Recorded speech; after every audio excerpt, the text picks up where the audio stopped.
ഭൂമിയിൽ മനുഷ്യൻ നിർമ്മിച്ച ഏറ്റവും വലിയ ഘടനകൾ ഏതൊക്കെയാണെന്ന് ചോദിച്ചാൽ നിങ്ങളുടെ മനസ്സിലേക്ക് ആദ്യം വരുന്നത് ഈജിപ്തിലെ പിരമിഡുകളോ ചൈനയിലെ വൻമതിലോ ആകാം. എന്നാൽ ആധുനിക ലോകത്ത് മനുഷ്യൻ നിർമ്മിച്ച ഏറ്റവും ഭാരമേറിയ ഘടന ഇതാണ്. ചൈനയിലെ മധ്യഭാഗത്തായി സ്ഥിതി ചെയ്യുന്ന ത്രീ ഗോർജസ് ഡാം. ഇത് വെറും കോൺക്രീറ്റും സ്റ്റീലും കൊണ്ടുള്ള ഒരു മതിൽ മാത്രമല്ല, മനുഷ്യൻ പ്രകൃതിയുടെ മേൽ നടത്തിയ ഏറ്റവും വലിയ പരീക്ഷണങ്ങളിൽ ഒന്നാണ്. ഈ അണക്കെട്ട് നിർമ്മിക്കാൻ വേണ്ടി ഒരു ചരിത്രം തന്നെ വെള്ളത്തിനടിയിലായി. ഇത്രയും ഭാരം ഭൂമിയിൽ വെച്ചതുകൊണ്ട് ഭൂമിയുടെ കറക്കം തന്നെ ഒരു നിമിഷാർദ്ധം മന്ദിച്ചു എന്ന് നാസ പറയുന്നു. ഈ വീഡിയോയിൽ ചൈന എങ്ങനെയാണ് ഒരു നദിയെ മുഴുവൻ തടഞ്ഞു നിർത്തി ലോകത്തെ ഞെട്ടിച്ചതെന്നും അതിനായി എന്ത് വില കൊടുത്തുവെന്നും നമുക്ക് ആഴത്തിൽ പരിശോധിക്കാം. ഇത് ഒരു അണക്കെട്ടിന്റെ കഥയല്ല, അധികാരത്തിന്റെയും നിലനിൽപ്പിന്റെയും കഥയാണ്. ചൈനയുടെ അമ്മ നദി എന്നറിയപ്പെടുന്ന യാങ്സ്റ്റേ ഏഷ്യയിലെ ഏറ്റവും നീളം കൂടിയ നദിയാണ്. ഏകദേശം 6300 കിലോമീറ്റർ. ടിബറ്റൻ മലനിരകളിൽ നിന്ന് ഉത്ഭവിച്ച് ചൈനയുടെ ഹൃദയഭാഗത്തുകൂടി ഒഴുകി ഷാങ്ഹായ് നഗരത്തിനടുത്തുകൂടി കിഴക്കൻ ചൈന കടലിൽ ചെന്ന് പതിക്കുന്നു. ചൈനയുടെ ജനസംഖ്യയുടെ 1/3 ഈ നദീതടത്തിലാണ് ജീവിക്കുന്നത്. ഇവിടുത്തെ ഫലഭൂയിഷ്ടമായ മണ്ണ് കാരണം കൃഷി സമൃദ്ധമാണ്. എന്നാൽ ഈ നദിക്ക് മറ്റൊരു മുഖം കൂടിയുണ്ടായിരുന്നു. കാലവർഷക്കാലത്ത് ഈ നദി രൗദ്രഭാവം പൂണ്ട് കരകവിഞ്ഞൊഴുകും. ചരിത്രം പരിശോധിച്ചാൽ കഴിഞ്ഞ 2000 വർഷത്തിനിടെ 200-ലധികം വൻ വെള്ളപ്പൊക്കങ്ങൾ ഈ മേഖലയെ നശിപ്പിച്ചിട്ടുണ്ട്. 1954-ലെ വെള്ളപ്പൊക്കം ഒരു വഴിത്തിരിവായിരുന്നു. ഏകദേശം 30,000-ലധികം ആളുകൾ മരിച്ചു. ദശലക്ഷക്കണക്കിന് ആളുകൾക്ക് വീട് നഷ്ടപ്പെട്ടു. ചൈനീസ് കമ്മ്യൂണിസ്റ്റ് പാർട്ടിയുടെ നേതാക്കൾക്ക് ഒരു കാര്യം ബോധ്യപ്പെട്ടു: ഈ നദിയെ നിയന്ത്രിച്ചില്ലെങ്കിൽ രാജ്യത്തിന്റെ ഭാവി തന്നെ അപകടത്തിലാകും. ഇവിടെയാണ് ഒരു ഭീമൻ അണക്കെട്ട് എന്ന ആശയം ഗൗരവമായി ചർച്ചയാകുന്നത്. ത്രീ ഗോർജസ് എന്ന ആശയം ആദ്യമായി രേഖപ്പെടുത്തിയത് 1919-ൽ ആധുനിക ചൈനയുടെ പിതാവായ സൻ യാറ്റ്സെൻ ആണ്. അദ്ദേഹത്തിന്റെ the international development of China എന്ന പുസ്തകത്തിൽ യാങ്സ്റ്റേയുടെ വെള്ളച്ചാട്ടത്തെ വൈദ്യുതിയാക്കി മാറ്റാമെന്ന് അദ്ദേഹം സ്വപ്നം കണ്ടു. എന്നാൽ അന്നത്തെ ചൈനയുടെ അവസ്ഥ അതിന് അനുവദിച്ചില്ല. പിന്നീട് മാവോ സെതോങ്ങിന്റെ കാലത്ത് അദ്ദേഹം ഒരു കവിതയിൽ എഴുതി, കല്ലുകളുടെ മതിലുകൾ കൊണ്ട് വ്യാളിയെ കെട്ടിയിടാം എന്ന്. എന്നാൽ 1950കളിലും 60കളിലും ചൈന കടുത്ത ദാരിദ്ര്യത്തിലായിരുന്നു. ഇത്രയും വലിയ പദ്ധതിക്ക് പണം മുടക്കാൻ അവർക്ക് കഴിയുമായിരുന്നില്ല.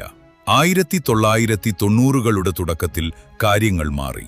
ഡെങ് സിയാവോപിങ്ങിന്റെ സാമ്പത്തിക പരിഷ്കാരങ്ങൾ ചൈനയെ വളർത്താൻ തുടങ്ങി. വർദ്ധിച്ചുവരുന്ന ഊർജ്ജ ആവശ്യം നിറവേറ്റാൻ ചൈനയ്ക്ക് കൽക്കരിക്ക് പകരം എന്തെങ്കിലും വേണമായിരുന്നു. 1992ൽ നാഷണൽ പീപ്പിൾസ് കോൺഗ്രസിൽ ഈ പദ്ധതി വോട്ടിനിട്ടു. ഒരു ജനാധിപത്യ രാജ്യത്ത് ഇത്രയും വലിയ പാരിസ്ഥിതിക പ്രത്യാഘാതമുള്ള ഒരു പദ്ധതി വൻ ചർച്ചകൾക്ക് വഴിവെക്കും. എന്നാൽ ചൈനയിൽ ഫലം മുൻകൂട്ടി അറിയാമായിരുന്നു. 2633 അംഗങ്ങളിൽ 1767 പേർ അനുകൂലിച്ചു. എന്നാൽ ശ്രദ്ധേയമായ കാര്യം, 177 പേർ എതിർത്തു. 664 പേർ വോട്ടെടുപ്പിൽ നിന്ന് വിട്ടുനിന്നു. ചൈനീസ് ചരിത്രത്തിൽ തന്നെ ഒരു പദ്ധതിക്കെതിരെ ഇത്രയും വലിയ വിയോജിപ്പ് രേഖപ്പെടുത്തിയത് ഇതാദ്യമായിരുന്നു. 1994 ഡിസംബർ 14 നിർമ്മാണം ഔദ്യോഗികമായി ആരംഭിച്ചു. ലോകത്തിലെ ഏറ്റവും വലിയ നിർമ്മാണ പദ്ധതികളിൽ ഒന്നായിരുന്നു ഇത്. 2335 മീറ്റർ നീളവും 181 മീറ്റർ ഉയരവും അടിത്തട്ടിൽ 115 മീറ്റർ കനവുമുള്ള ഒരു ഭീമൻ കോൺക്രീറ്റ് ഘടന കെട്ടിയുയർത്തുക എന്നതായിരുന്നു ലക്ഷ്യം. ശതകോടിക്കണക്കിന് ടൺ വെള്ളത്തിന്റെ സമ്മർദ്ദം താങ്ങാൻ ശേഷിയുള്ള അടിത്തറ നിർമ്മിക്കാൻ 10,000-കണക്കിന് തൊഴിലാളികൾ ദശലക്ഷക്കണക്കിന് വർഷങ്ങൾ പഴക്കമുള്ള ഗ്രാനൈറ്റ് പാറകൾ തുരന്ന് വൻ കുഴികൾ നിർമ്മിച്ചു. പാറകളിലെ ചെറിയ വിള്ളലുകൾ പോലും അടയ്ക്കാനായി 1000-കണക്കിന് മീറ്റർ നീളത്തിൽ സിമന്റ് മിശ്രിതം ശക്തമായി കുത്തിവെച്ചു. ഭൗമശാസ്ത്ര സെൻസറുകൾ ഉപയോഗിച്ച് ഒരു വിള്ളൽ പോലും ഇല്ലെന്ന് ഉറപ്പുവരുത്തിയാണ് അടിത്തറ ബലപ്പെടുത്തിയത്. അടിത്തറ ഉറപ്പിച്ച ശേഷം കോൺക്രീറ്റിംഗ് ഘട്ടം ആരംഭിച്ചു. നിർമ്മാണ സ്ഥലത്ത് 20 കൂറ്റൻ ടവർ ക്രെയിനുകൾ നിരന്തരം പ്രവർത്തിച്ചുകൊണ്ടിരുന്നു. രാപ്പകലില്ലാതെ കോൺക്രീറ്റ് മിക്സർ ട്രക്കുകളും പമ്പുകളും പ്രവർത്തിച്ചു. കോൺക്രീറ്റ് ഉറയ്ക്കുമ്പോൾ ചൂടുകൂടി വിള്ളലുകൾ വീഴാതിരിക്കാൻ ഓരോ ബ്ലോക്കിനുള്ളിലും പ്രത്യേക കൂളിംഗ് പൈപ്പ് സംവിധാനം സ്ഥാപിച്ചിരുന്നു. അങ്ങനെ ആകെ 28 ദശലക്ഷം ക്യൂബിക് മീറ്ററിലധികം കോൺക്രീറ്റാണ് ഈ ഘട്ടത്തിൽ മാത്രം ഒഴിച്ചുറപ്പിച്ചത്. ഉയർന്ന തലങ്ങളിലെ നിർമ്മാണത്തിലേക്ക് കടക്കുന്നതിനു മുമ്പ് എഞ്ചിനീയർമാർക്ക് ഒരു വലിയ വെല്ലുവിളി നേരിടേണ്ടി വന്നു. ശക്തമായി ഒഴുകുന്ന യാങ്സി നദിയെ താൽക്കാലികമായി മറ്റൊരു വഴിയിലൂടെ തിരിച്ചുവിടുക. ഇതിനായി മല തുരന്ന് 3 വലിയ ഡൈവേർഷൻ ടണലുകൾ നിർമ്മിച്ചു. 900 മീറ്ററിലധികം നീളവും 18 മീറ്റർ ഉയരവുമുള്ള ഈ ടണലുകളിലൂടെ സെക്കൻഡിൽ 11,000 ക്യൂബിക് മീറ്റർ വെള്ളം വരെ ഒഴുകാൻ സാധിക്കുമായിരുന്നു. 1.2 ദശലക്ഷം ക്യൂബിക് മീറ്റർ മണ്ണും പാറയുമാണ് ഇതിനായി നീക്കം ചെയ്തത്. നദിയുടെ ഒഴുക്ക് ടണലുകളിലേക്ക് തിരിച്ചുവിട്ടതോടെ പ്രധാന നദീതടം നിർമ്മാണത്തിനായി തികച്ചും വരണ്ട പ്രതലമായി മാറി. തുടർന്ന് ഡാമിന്റെ പ്രധാന ഘടന പടിപടിയായി ഉയർന്നുവരാൻ തുടങ്ങി. 1,00,000-ലധികം ചതുരശ്ര മീറ്റർ വിസ്തൃതിയുള്ള നിർമ്മാണ മേഖലയിൽ ആയിരക്കണക്കിന് തൊഴിലാളികൾ ഒരേ സമയം ജോലി ചെയ്തു. 4 ലക്ഷം ടണ്ണിലധികം സ്റ്റീൽ ഉപയോഗിച്ചാണ് ഡാമിന്റെ ഇരുമ്പ് അസ്ഥികൂടം ഉറപ്പിച്ചത്. ഡാമിന്റെ ഓരോ ഭാഗവും ഘട്ടം ഘട്ടമായി ഉയർന്നുവന്നു. അണക്കെട്ടിന്റെ താഴ്ഭാഗത്തെ സമ്മർദ്ദം കുറയ്ക്കാൻ പ്രത്യേക എക്സ്പാൻഷൻ ജോയിന്റുകളും ക്രമീകരിച്ചു. ഒടുവിൽ 185 മീറ്റർ ഉയരത്തിലേക്ക് ഡാം പൂർണ്ണമായി ഉയർന്നപ്പോൾ അതിനു പിന്നിൽ 39 ശതകോടി ക്യൂബിക് മീറ്റർ ജലം സംഭരിക്കാൻ ശേഷിയുള്ള കൂറ്റൻ റിസർവോയർ രൂപപ്പെട്ടു. ഡാമിന്റെ ഉയരം ലക്ഷ്യത്തിലെത്തിയതോടെ പദ്ധതിയുടെ യാന്ത്രിക ഹൃദയമായ ടർബൈനുകൾ സ്ഥാപിക്കുന്ന ഘട്ടം ആരംഭിച്ചു. ലോകത്തിലെ ചുരുക്കം ചിലത് എഞ്ചിനീയറിംഗ് അത്ഭുതങ്ങൾക്ക് മാത്രം അവകാശപ്പെടാൻ കഴിയുന്ന കൃത്യതയാണ് ഇവിടെ കാണാൻ സാധിക്കുക. മലയ്ക്കുള്ളിൽ ഭൂഗർഭ കത്തീഡ്രലുകൾ പോലെ വലിയ ടർബൈൻ ഹാളുകൾ നിർമ്മിച്ചു. 700 മെഗാവാട്ട് ഉൽപ്പാദനശേഷിയുള്ള 32 ജനറേറ്റിംഗ് യൂണിറ്റുകളാണ് ഇവിടെ ഘടിപ്പിച്ചത്. ആദ്യം 20 മീറ്റർ ഉയരമുള്ള വെർട്ടിക്കൽ ഷാഫ്റ്റും തുടർന്ന് പ്രധാന ഭാഗങ്ങളും കൂറ്റൻ ബോൾട്ടുകൾ ഉപയോഗിച്ച് ഉറപ്പിച്ചു. അതിനുശേഷം 450 ടൺ ഭാരമുള്ള വലിയ റോട്ടർ കൂറ്റൻ ക്രെയിൻ ഉപയോഗിച്ച് താഴ്ത്തിവെക്കുകയും ലേസർ സംവിധാനങ്ങൾ ഉപയോഗിച്ച് അതിനെ തികഞ്ഞ കൃത്യതയോടെ വിന്യസിക്കുകയും ചെയ്തു. മില്ലിമീറ്ററിന്റെ 1000-ലൊന്ന് അംശം പോലുമുള്ള വ്യതിയാനങ്ങൾ പോലുമില്ലാതെയാണ് ഓരോ ഭാഗവും ഘടിപ്പിച്ചത്. ചെറുതല്ലാത്ത ഒരു പിഴവുണ്ടായാൽ പോലും വലിയ കമ്പനങ്ങൾ സൃഷ്ടിക്കപ്പെടാമെന്നതിനാൽ ഈ അസംബ്ലിംഗ് ഘട്ടം അങ്ങേയറ്റം സൂക്ഷ്മതയോടെയാണ് എഞ്ചിനീയർമാർ പൂർത്തിയാക്കിയത്. ഡാമിന്റെ കൂറ്റൻ കോൺക്രീറ്റ് പാളികൾക്ക് താഴെ മില്ലിമീറ്റർ കൃത്യതയിൽ പണിതീർത്ത ഭൂഗർഭ പവർ ഹൗസിലാണ് ഡാമിന്റെ ഇരുമ്പ് ഹൃദയങ്ങളായ ടർബൈനുകൾ ജീവൻ വയ്ക്കുന്നത്. ചൈനയിലെ ഡോങ്ഫാങ് ഇലക്ട്രിക്, ഹാർബിൻ ഇലക്ട്രിക് എന്നീ കമ്പനികൾ നിർമ്മിച്ച 9.7 മീറ്റർ വ്യാസമുള്ള ഫ്രാൻസിസ് ടർബൈനുകൾ വലിയ പവർ ഹൗസിലേക്ക് എത്തിച്ചു. പൂർണ്ണമായി അസംബിൾ ചെയ്യുമ്പോൾ ഏകദേശം 6000 ടൺ ഭാരമുള്ള ഓരോ ടർബൈൻ യൂണിറ്റും ഊർജ്ജ ഉൽപ്പാദനത്തിന്റെ പ്രധാന കേന്ദ്രമായി മാറുന്നു. റിസർവോയറിൽ നിന്ന് 12 മീറ്ററിലധികം വീതിയുള്ള പ്രഷർ ടണലിലൂടെ അതിവേഗത്തിൽ വരുന്ന വെള്ളം ടർബൈൻ റണ്ണറിലേക്ക് ഉഗ്രശക്തിയോടെ പതിക്കുന്നു. റോട്ടറിനുള്ളിലെ 100 കണക്കിന് കോപ്പർ വൈൻഡിങ്ങുകൾ കാന്തിക മണ്ഡല സെൻസറുകളുടെ നിരീക്ഷണത്തിൽ പ്രവർത്തിച്ച് വൈദ്യുതി നിർമ്മിക്കുന്നു. തുടർന്ന് പുറത്തുവരുന്ന വൈദ്യുതി 500 kV അൾട്രാ ഹൈ വോൾട്ടേജ് ലൈനുകളിലൂടെ കിഴക്കൻ ചൈനയിലെ വൻ നഗരങ്ങളെ വെളിച്ചത്തിലാക്കാൻ 100 കണക്കിന് കിലോമീറ്റർ ദൂരേക്ക് പ്രവഹിക്കുന്നു. ഡാമിനായി നിർമ്മിച്ച ആയിരക്കണക്കിന് ഘടകങ്ങളിൽ ഏറ്റവും ഉയർന്ന കൃത്യത ആവശ്യമായ ഒന്നാണ് ടർബൈൻ ഷാഫ്റ്റ്. വെള്ളത്തിന്റെ ശക്തിയാൽ കറങ്ങുന്ന റണ്ണറിലെ കറക്കത്തെ മുകളിലുള്ള റോട്ടറിലേക്ക് എത്തിക്കുന്നത് ഈ ഷാഫ്റ്റാണ്.